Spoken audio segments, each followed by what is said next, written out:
la gracia es una doctrina de las que llamamos cardinales, una doctrina fundamental, ¿verdad? O sea, no es una doctrina accesoria, sino que se trata más bien de una doctrina que es demasiado importante. Eso es lo que tratamos de dar a entender cuando decimos que es una doctrina cardinal.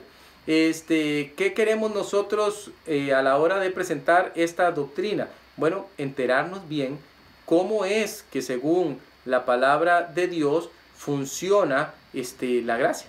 Ahora usted dirá, bueno, pastor, esa es una de las doctrinas también mayormente predicadas. Tiene usted toda la razón, así es de las que más se enseña, pero desgraciadamente es también de las que más se enseña incorrectamente, dando a entender cosas que no vienen en la Biblia. Voy a explicarle algunas. Por ejemplo, que el regalo de Dios, escuchen, ya sabemos, ¿verdad? Gracia es regalo. Gracia es regalo. Gracia es algo que a mí me dieron que yo no merezco. Ya lo hemos dicho aquí hasta el cansancio. El pastor Raúl es uno de los que más lo ha mencionado. Algo que yo no merezco, pero igual Dios me lo dio en su amor y en su misericordia para conmigo. Gracias. Pero ahora, hay gente que piensa que la gracia es un regalo que se otorga con ciertas limitaciones. Por ejemplo, yo te doy la gracia mía para que seas salvo, pero tu salvación tenés que sostenerla.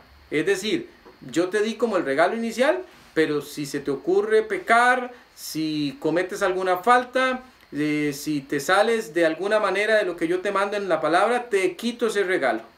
Te lo quito. Entonces, en ese caso, el regalo no sería regalo. Se parecería más a un premio que a usted le dieron porque usted se lo ganó. Pero usted no se lo ha ganado. El que regala se lo dio y punto. Y no se lo quita, se lo dio. Ya, porque él pensó que de esa manera quería hacerlo, punto. Le dio a usted el regalo. Ese es el plan de salvación. Ese es el plan de salvación. No depende de usted ni depende de mí.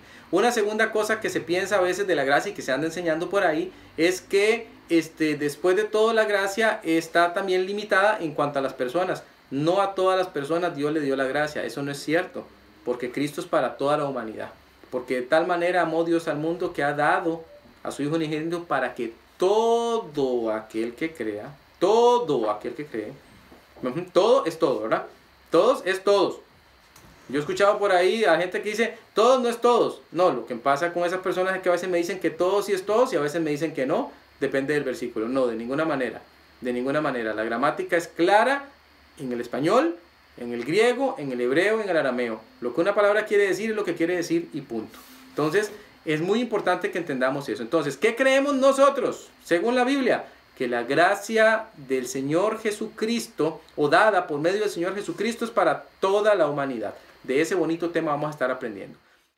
Este término gracia aparece 170 veces en el Nuevo Testamento. 170 veces. La palabra ya la habíamos visto, es la palabra charis o charis también, y significa influencia divina sobre el corazón. Que el ser humano está completa, total y absolutamente perdido en delitos y pecados, ¿cierto?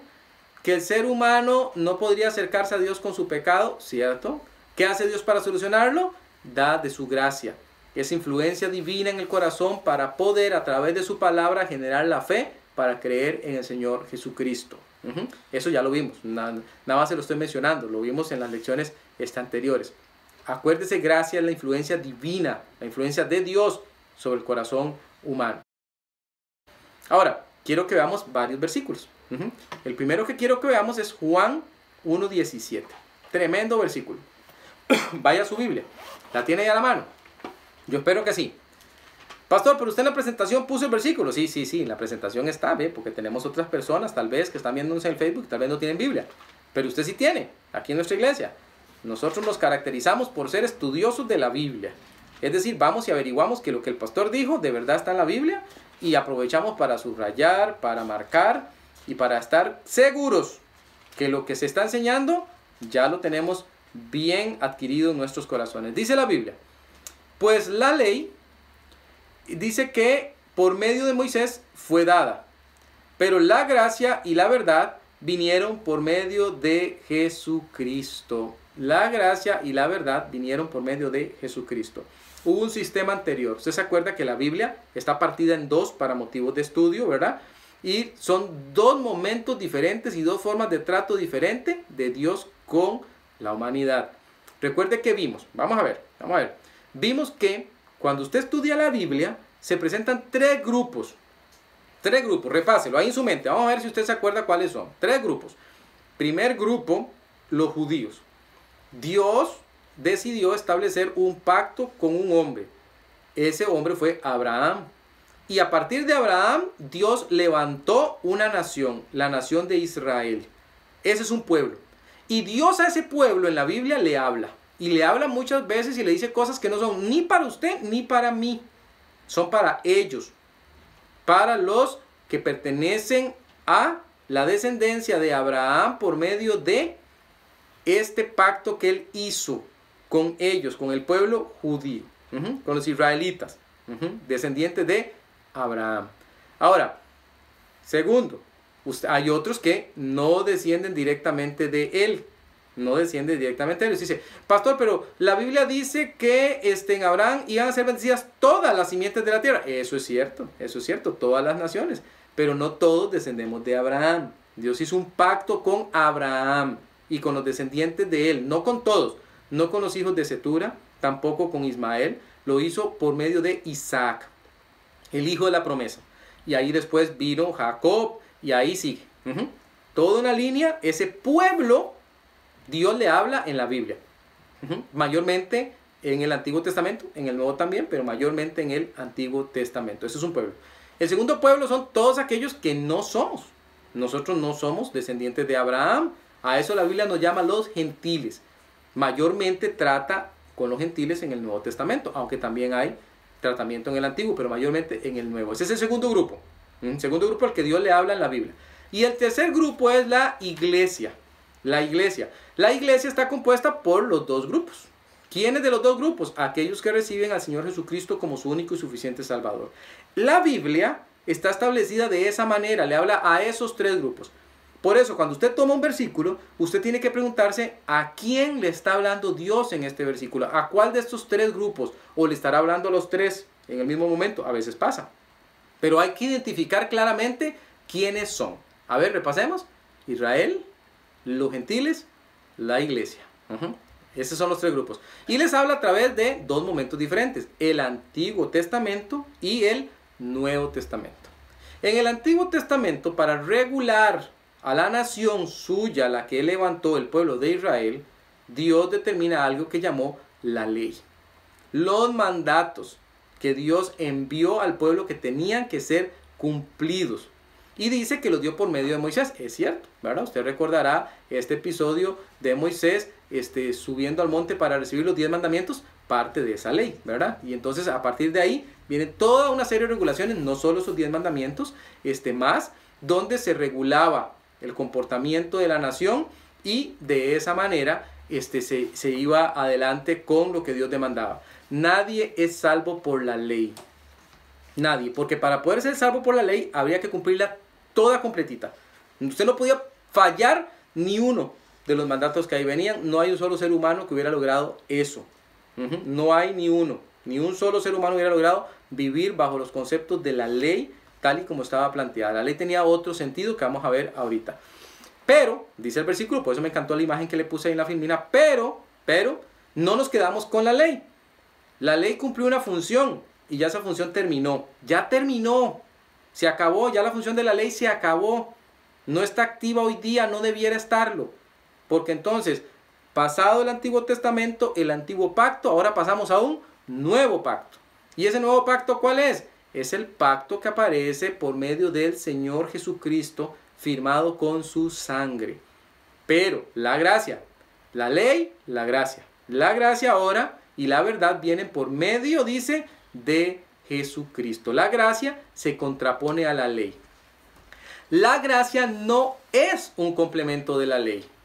No es un complemento de la ley. No es, vamos a hacer todo lo que dice la ley y además vamos a meterle un poquito de gracia y vamos a hacer allí una mezcla bonita y ya somos salvos. No, porque la Biblia dice que no. La Biblia lo contrapone de inmediato. Y dice, ya la ley cumplió su función y dice, era débil en realidad para lograr lo que se tenía que lograr. Tiene que ser quitada de en medio para poner ahora sí a aquel hacia quien apuntaba la ley, al Señor Jesucristo. ¿Las personas en el Antiguo Testamento entonces, pastor, eran salvas por creer en la ley? No, eran salvas por creer en Jesús. Un Jesús que iba a venir, a quien ellos llamaban el Cristo, a quien ellos llamaban el Mesías de Israel.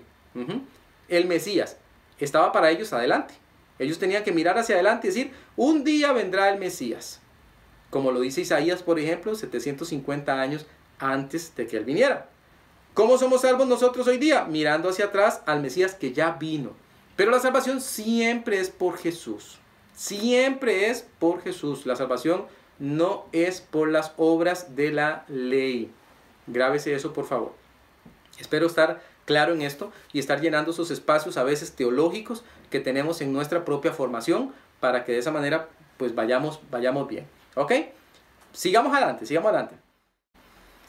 La ley entonces sirvió para hacernos ver nuestra necesidad. Como están los dibujitos ahí en la filmina, hay como un pedacito que se fue formando, luego otro, luego otro, luego otro, hasta que ya estuvo el cuadro completo. En Gálatas, la palabra de Dios nos da a entender cómo se dio ese proceso, y ahorita le voy a enseñar otro versículo en Gálatas, que no está en la filmina, pero que nos ayuda a entender cuándo ahora sí llegó el momento de que Cristo hiciera su aparición en escena en este mundo. Vamos a Gálatas 3:19. Vamos a Gálatas. Entonces yo espero que usted haya marcado Juan 1:17, y cuando alguien le pregunte de ¿cómo es eso? ¿Con quién viene la gracia? Usted ya tiene un versículo que dice, la gracia viene con Cristo. Es con Cristo. La gracia no es humana, no la generamos nosotros. No viene con un profeta, no viene con algún iluminado, nada de eso. La gracia viene solamente con Cristo. Cristo. Esa es la gracia que nos interesa hablar aquí. 3:19. Entonces aquí alguien preguntó lo que usted y yo podríamos preguntar también como seres humanos, ¿verdad? Pues sí, entonces ¿para qué sirve la ley? Alguien hizo esa pregunta muy honestamente, ¿verdad? Entonces Pablo lo registra. Pablo se hace la pregunta y él mismo la responde. Dice, entonces, ¿para qué sirve la ley? Una pregunta retórica. Fue añadida a causa de las transgresiones. Ya vamos a explicar esto. Hasta que viniese la simiente, la semilla, el descendiente, a quien fue hecha la promesa y fue ordenada por medio de ángeles en manos de un mediador. En manos de un mediador. Y ese mediador no solo de uno, va a decir después, pero Dios es uno. Nuestro Señor Jesucristo, ¿verdad? Hay una comparación entre la forma que fue entregada la ley humana y la forma en que ingresa la gracia. Primero, cuando nosotros hablamos de la ley hacía evidente algo. La ley hacía evidente que el ser humano es pecador. ¿Por qué? Porque la ley dice, no mentirás, no matarás, no codiciarás, y el ser humano, por medio de la ley, se da cuenta que lo que la ley pide, él no lo puede cumplir. Dice, bueno, yo quisiera no mentir, pero estoy en un cuerpo de carne que de cuando en cuando miente. Yo quisiera no codiciar, quisiera no envidiar, etcétera, etcétera, etcétera. Pero la ley, al existir esa ley que dice, no lo haga, usted vuelve a la ley y dice, yo lo hago. Yo lo hago, entonces no queda duda, yo soy un pecador, porque si yo no lo hiciera, entonces estaría bien con Dios, pero yo lo hago. En mi carne, yo cometo pecados todos los días. No hay tal cosa como que usted no cometa pecados. No, no, no y no. No. Eso se llama, ¿sabe cómo se llama? Se llama hipocresía. Hipocresía es cuando usted dice o quiere hacerle pensar al resto que usted vive en tal estado de santidad que usted nunca peca. No. No, y se lo digo de una sola vez, no. Y hay algunos por ahí que lo creen así, ¿verdad? Como aquel caso que yo le conté del hombre que decía que ya llevaba más de 3 años de no pecar, ¿verdad? No, tenemos pecados que son pecados de comisión, es decir, me manda Dios a hacer algo, yo debiera hacerlo y no lo hago. Por ejemplo, ir por todo el mundo y predicar el evangelio. Y si yo nunca predico el evangelio, yo no le hablo a nadie de Cristo, yo nunca le he dicho a alguien cómo ser salvo, nunca me intereso por las almas, y el Señor me mandó a hacer eso. Eso es un pecado de comisión. Él dice, hágalo, y usted no lo hizo. Pero también hay otros que son pecados de omisión. Dios me pide a mí que yo haga algo y yo no lo hago del todo. Además, lo olvido, se me va. Orad por vuestras autoridades. No, yo no oro por mis autoridades. Nunca, nunca. Además, si en la iglesia no oran, yo no oro. Eso para mí no es importante. Ore por la paz en Israel. No, yo no oro por la paz en Israel, nunca. O sea, eso es accesorio en mi vida. Entonces yo estoy pecando por omisión. Esas transgresiones eran visibles gracias a la ley, pero la ley no vivifica. O sea, la ley no trae vida. La ley simplemente estaba dándonos en este caso una idea de que somos pecadores, preparándonos para el hecho de que en alguien podemos obtener el perdón de nuestros pecados. La ley estaba sembrando en nosotros una necesidad, la necesidad de un Salvador. Y la ley funcionó como un ayo. ¿Qué quiere decir un ayo, pastor? Vamos a ir a los siguientes versículos para entender mejor esto. Vamos a leer el 21. Dice: luego la ley es contraria a las promesas de Dios en ninguna manera. Porque si la ley dada pudiera vivificar, no lo hace, la justicia fuera verdaderamente por la ley. Y algunos creen que es así. Y entonces guardan ritos de la ley, pensando que con eso van a vivificarse. No, de ninguna forma. Mas la Escritura lo encerró todo bajo pecado, para que la promesa que es por la fe en Jesucristo fuese dada a los creyentes. Escucha ahora el 24 y 25. De manera que la ley ha sido nuestro ayo, ya le explico, para llevarnos a Cristo, a fin de que fuésemos justificados por la fe, pues venida la fe, ya no estamos bajo ayo. La ley fue nuestro ayo, y ya cuando la fe vino, ya no estamos bajo ese ayo. ¿Cuál ayo, pastor? La ley.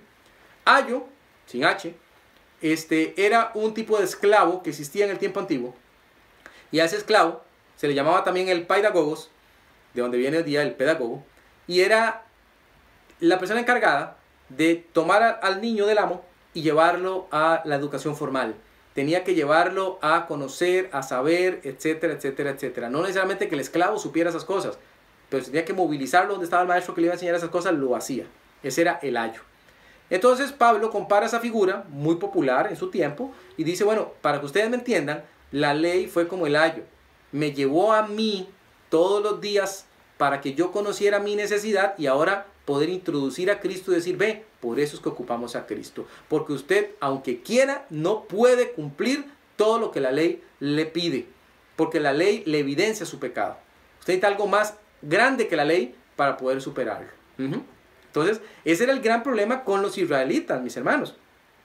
Que los israelitas decían, de ninguna manera, si yo cumplo toda la ley, entonces yo ya estoy bien con Dios. Yo no ocupo nada más. Yo no ocupo ser vivificado por ningún Jesús. Ya con solo cumplir la ley, yo estoy bien. Si yo no como cerdo, si yo cumplo los 10 mandamientos, si yo guardo el sábado, etcétera, etcétera, etcétera, entonces ya yo estoy bien con Dios. Yo no necesito ninguna otra cosa. Entonces esa era la gran pelea de aquel entonces, y ahí es donde se estrena este tercer grupo que yo le decía, que es la iglesia conformada por todos aquellos que creemos en el Señor Jesucristo sin importar nuestro linaje de descendencia. La ley fue nuestro ayo.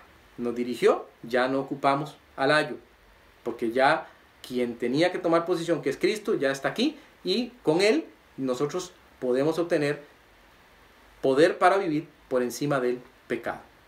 Y salvación, obviamente, que es de lo que estamos hablando aquí.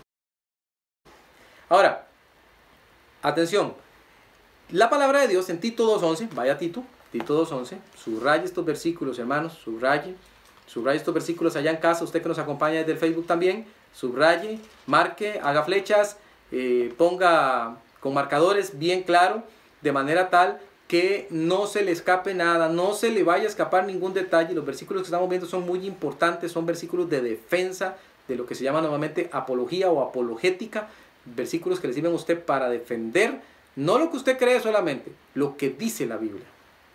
La ignorancia es un problema muy grande, muchas veces a la hora de tratar de hablarle a las personas de Cristo. Necesitamos estar bien documentados. Por eso vamos despacito, hermanos, viendo un versiculito, 2 versiculitos, vamos despacito, no queremos correr, queremos entender. Tito, capítulo 2, versículo 11, dice la Biblia, porque la gracia de Dios se ha manifestado. Amén. O sea, no estaba oculta, ya se manifestó.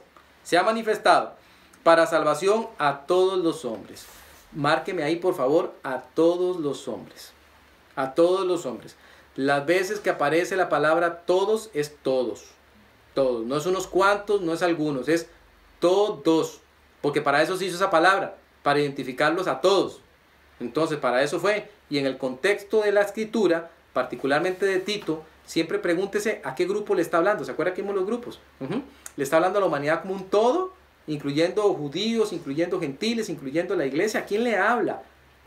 Y cuando usted descubre eso, va a ver que es más fácil entender los versículos.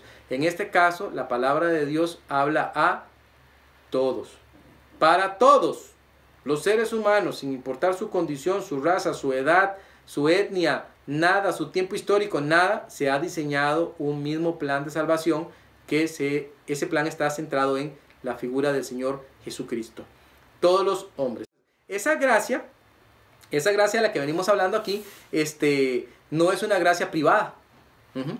No es una gracia para unos cuantos. Es una gracia para toda la humanidad. Todos, sin importar nada más que tan solo Él, que es quien la ha concedido. Ahora, ¿qué implica esa gracia? Que con esto vamos a terminar el día de hoy. Vaya a 2 Corintios 8:9. 2 Corintios 8:9. Otra vez, como le decía antes, no es nuestro interés correr. No queremos correr. No es ver 50 versículos por cada domingo. No. Por eso usted vio que Álvaro actuó rapidito. Yo me estoy extendiendo un poquito más, aprovechándome hoy de que solo tenemos 2 enseñanzas. Pero normalmente son 15 a 20 minutitos por cada participación. Porque lo que queremos es que usted mastique bien, analice bien, revise bien, haga sus anotaciones y usted luego pueda decir, ya entendí este versículo. Ahora, no me malentienda, esto no es nuevo. De repente ya usted dice, no, ya yo lo había entendido desde hace rato, pero ahorita es que lo afiance, que lo tenga bien clarito. 2 Corintios capítulo 8, versículo 9, dice la palabra de Dios: porque ya conocéis la gracia de nuestro Señor Jesucristo, que por amor a vosotros se hizo pobre, siendo rico, para que vosotros con su pobreza fueseis enriquecidos. Vosotros con su pobreza, con su pobreza nosotros fuéramos enriquecidos. Él era rico. Entonces, imaginémonos esta escena. Filipenses nos la narra mejor en Filipenses capítulo 2. Él está en el cielo, él no tiene necesidad de nada. El estar en el cielo es el estado superior en el que cualquiera podría querer estar. Él no solamente está en el cielo, él es Dios. Porque él dijo, yo y el Padre uno somos. No solamente él es como Dios, o él es parecido a Dios, o él es una creación de Dios. No, de ninguna manera. Él es Dios. Él es Dios. Yo y el Padre uno somos. Él es Dios. Y cuando se diseña el plan de la salvación allá desde antes de la fundación del mundo, desde antes de que todo existiera, cuando se está diseñando el plan de la salvación, en ese momento de diseño se predestina a Cristo para toda la humanidad. ¿Qué le parece? Se predestina a Cristo y se dice, Cristo, Jesús, el Hijo de Dios, se convertirá en el Salvador del mundo entero. ¿Quién es del mundo entero? Todos, en todas las edades, en todos los momentos históricos, todos, sin excepción, en Jesús. Ahora usted me dirá, pastor, pero todavía Adán y Eva no habían pecado, entonces no era necesario un Salvador. No, cuidado con esa forma de pensamiento, porque esa forma de pensamiento es humana. Déjeme explicarle algo y voy a tratar de explicárselo de la manera más sencilla posible. Le dedicaremos toda una lección a esto que le voy a explicar en una nuez ahorita. Usted y yo tenemos un principio y tenemos un fin. Tenemos un día en que nacemos y tenemos un día en que morimos. Ahora trate de imaginarse algo que no tiene principio ni fin. Es decir, no podemos decir nació en y morirá en. No podemos decir eso. Trate de imaginárselo. Solo trate de imaginárselo. De repente pensamos en el universo. Y decimos, bueno, algo tan grande como el universo. Bueno, pero el universo aún así tiene fin. Algo tan grande como las estrellas. Algo tan grande como los mismos números. Usted puede contar y nunca se acaban. O no entiendo. ¿Cómo sería eso? Bueno, ese es el problema que tenemos nosotros en el entendimiento de Dios. Dios es eterno. Para Dios no funciona como para usted y para mí. Para Dios no funciona decir, en el día 1 yo voy a hacer esto y pasado mañana yo voy. No, eso es para nosotros. Génesis dice que Dios construyó las lumbreras, ¿se acuerdan? Las lumbreras para que marcaran los inicios de los días, las estaciones, etcétera, etcétera, para nosotros. Porque nosotros vivimos en el tiempo. Hubo un momento en que el tiempo no existía. Y Dios hizo un paréntesis, hace la creación e incorpora el tiempo. Pero llegará un momento en que ese paréntesis se va a cerrar. Y ya el tiempo no va a existir más. Y entonces nosotros vamos a entender mejor lo que significa ese estado de eternidad. Para Dios no hay pasado, Para Dios no hay presente y para Dios no hay futuro. Todos los eventos están conjuntos en Dios. Por eso decimos que Él es omnisciente. Todo lo sabe en todo momento. Entonces, cuando hablamos del diseño del plan, no se piense usted que lo diseñó aquí para que se ejecutara acá, porque todos los eventos Él los conoce ya. Todos. No hay un solo evento que Él no conozca. Todos los conoce. Esa es su omnisciencia. Entonces, cuando piense en Dios, no piense en pasado, presente y futuro. No. Cuando piense en Él, piense todo está al mismo tiempo. Todas las cosas que pasan están al mismo tiempo. Aún las que no han pasado para nosotros, pastor, aún las que no han pasado para nosotros. Tenga eso en mente. Ahora sí, veamos una descripción rápida de este versículo. Habla de conocer. Eso me habla a mí de acceso, el acceso de la gracia. Vea que el versículo dice, porque ya conocéis. ¿Cómo conocieron? Bueno, porque les fue presentada la gracia. Les fue dada la gracia por medio de la predicación de la palabra del Señor. Recuerde que antes este libro la gente no lo tenía así en la mano como lo tenemos usted y yo. No, esto es un privilegio. Antes, tener la Biblia así en físico y que usted diga, ay, mira aquí, yo voy a... No, ellos no. A ellos llegaba, abrían el rollo, leían del rollo y usted le tocaba prestar atención. Recordar, voy a sacar mi lapicero para anotar. No había lapicero. Voy a anotar en mi cuaderno, no había cuaderno, no había papel como usted y yo lo conocemos. Les tocaba recordar. ¿Qué fue lo que él dijo el otro día? Y comentar con base en lo que recordaban y demás. Entonces era muy necesario estar repitiendo. Siempre la repetición ha sido una buena idea, es idea de Dios de hecho. Entonces, qué importante que el acceso de la gracia siempre ha estado. Siempre ha estado. Usted puede agarrar este libro, puede leerlo. Usted necesita ser teólogo, no necesita ser teóloga, no necesita tener estudios universitarios. Usted solamente necesita leer y permitir que el Espíritu Santo de Dios abra su entendimiento. Que abra su corazón. Y Él lo va a hacer. Es un libro hecho para todos. No es un libro oscuro, donde solamente los más iluminados pueden entenderlo. No, de ninguna manera. Hay acceso, hay conocimiento. Lo segundo, nos habla de esa gracia. El versículo nos habla de esa gracia, el favor divino. El divino favor de Dios para con nosotros. Gracia. ¿Quién lo dio? Él. ¿Por qué? Porque la gracia es por definición algo divino.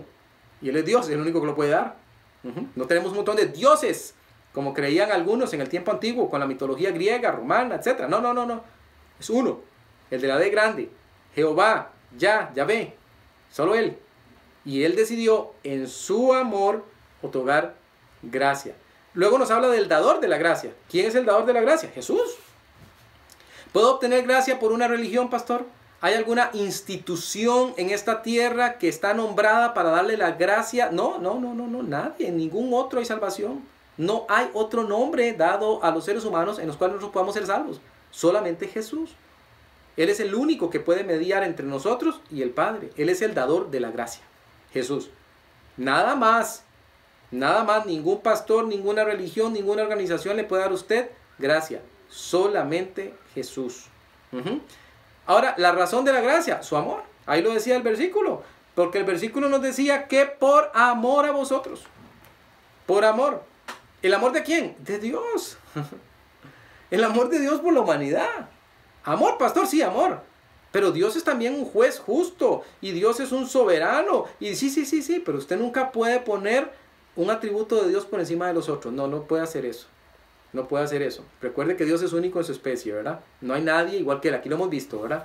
Entonces Él es el mejor en todos sus atributos. Y el amor, por su amor, porque Él nos ama mucho, Él dice, voy a otorgarles gracia por medio de mi Hijo. Vea qué importante. El costo de la gracia. El costo de la gracia. La gracia que se nos otorga a nosotros tuvo un costo. ¿Cuál fue el costo? La muerte del Señor Jesucristo, que siendo el rico, teniendo Él todo, no se aferró a su posición de Dios mismo, porque Él es Dios, no se aferró a esa posición, sino que decidió venir a esta tierra para que usted y yo pudiésemos ser enriquecidos, el resultado de la gracia. ¿Cuál es la riqueza? Que ahora podemos tener a Jesús. ¿No le parece que eso es algo genial? El Espíritu Santo, dice Efesios 1:13, que es el sello en las arras, es el inicio de la posesión de la redención adquirida, la herencia que vamos a tener nosotros con los santos. El Señor nos compró a nosotros. Eso lo vimos la vez anterior con Pastor Raúl. Es el resultado de la gracia. Nada de eso sería posible si Él no hubiese venido. Y eso nos da la riqueza de la salvación, en la cual tenemos lo mejor de todo, que es la vida eterna, la liberación de la condenación eterna. Todo eso lo decía 2 Corintios 8:9, pastor. Todo eso lo dice 2 Corintios 8:9. Y por eso lo estamos repasando. ¿Qué implica la gracia? Implica todo eso. Implica acceso, implica favor, implica que hay un dador de la gracia y solo uno. Implica que hay una razón, que es el amor. Implica que hay un costo, que es el sacrificio. Implica que hay un resultado, que es la salvación eterna que usted y yo tenemos. Y que la Biblia llama riqueza. ¿Qué ricos somos? Tenemos una gran riqueza en nuestro Señor. ¿No se goza usted? ¿No se goza usted cuando leemos estos versículos? ¿No se llena, no se inflama su corazón de gozo y usted dice, qué grande que es mi Dios? Qué bueno que es Él. Qué amoroso. No le llega a usted eso. Pues debiera, si no es así. Tal vez usted dice, bueno, pastor, es que yo no conozco de la gracia. Y no sabía todas esas cosas. Bueno, qué bueno que las está sabiendo ahorita. Y todavía mejor, si usted, sin conocer al Señor Jesucristo, dice, esto que me están explicando esta mañana, debiera ser algo que yo aplique a mi propia vida. Porque la palabra de Dios dice que todo aquel que en Él cree, en Jesús, no se pierde, mas tiene vida eterna. Tiene vida eterna. ¿Tiene usted esa vida eterna? ¿O es del grupo de los que se pierde? Porque no ha decidido creer en Él. Se tiene que creer en el Señor Jesús. Tiene que creer que Él es quien dice ser el Hijo de Dios. El Hijo de Dios.